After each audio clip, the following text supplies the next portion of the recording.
being treated like prisoners. The wolf swiped a paw at Derek, and Derek cringed. The wolf was slightly stronger-willed than him.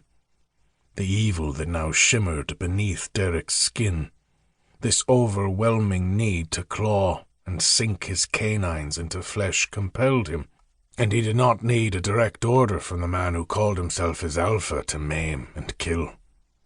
He longed for the familiar scent of home, his mother's stew simmering on the stove, his father coming in smelling of freshly cut grass and the horses he bred. He sometimes closed his eyes and imagined he was home, sitting around the dinner table, listening to his siblings quarrelling and teasing each other, or watching as his father came inside to press a kiss to his mother's cheek as she served up dinner. His heart ached to think of them in mourning for him, but he feared returning home as a son and brother who was no longer human would never lead to a happy reunion. The door to the cellar scraped open, and a burst of light pierced his swollen eyes. Derek hissed before shielding his face, a feral growl ripping through the air. He balked when he heard a chuckle. It was a sinister sound that showed Derek this man, this monster, was not afraid of him, yet. "Hush your growling, pup. When you learn to behave and be civilized, then you can join us upstairs in the compound. But for now, you need to learn to have some respect for those who are superior." "Kill me," Derek begged, the man with the salt and pepper hair. There was not one shred of dignity left in him. He had been changed almost 2 months ago, and Neville Morris had made sure Derek knew who held his life in his hands. Morris boomed with laughter as he descended the stone steps and neared Derek's cage. "Kill you? Why would I do such a thing? I can smell your power, boy, and I can utilize your skills. Once I break you, once I make you compliant, and once you show me your loyalty, then we can talk again." Derek assessed his options. He could unleash the beast and go for Morris's jugular. After all, his wolf was faster than the man was, and it despised the power the other wolf held over Derek. His own death afterward would be swift.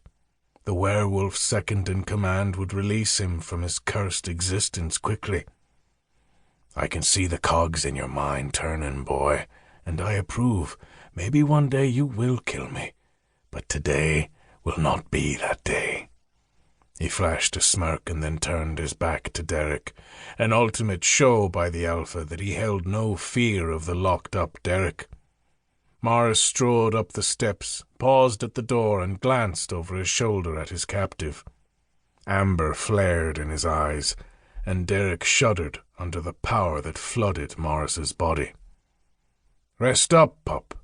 You've a busy night ahead of you. I do love watching your conscience come into play when you rip into someone's chest with your claws and teeth. Very amusing." Morris chortled, and a chorus of cackles sounded outside the door. Then the door slammed shut, and the darkness became his only companion. Derek's new hearing meant he could detect the rumble of words above him. He strained to hear, but the thick concrete encasing him prevented him from discerning more than a mumble. Derek pulled on his restraints, relishing the bittersweet agony that seared his flesh.